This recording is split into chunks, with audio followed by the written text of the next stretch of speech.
first year was La Fanfare Invisible, which is the activist band from France.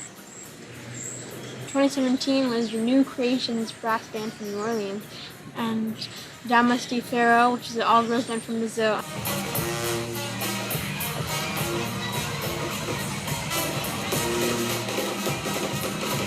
And then also Unidos do Swing,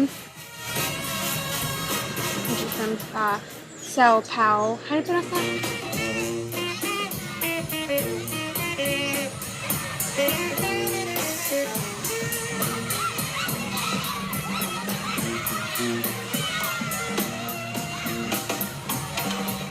Well, I remember this one girl, she had like leopard print leggings, and the New Orleans one as well had a really big tuba.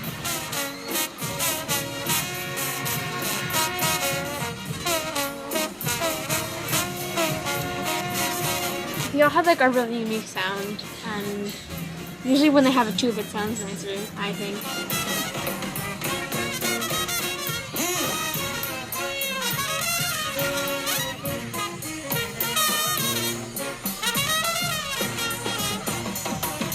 Well, we all went to Truman, which is the high school next to us, because we don't have an auditorium and nobody would be quiet, so we had to wait like 30 minutes. And then when we finally did it, everyone was so pumped, and like they invited some people to the dance floor on some of the years. That was nice.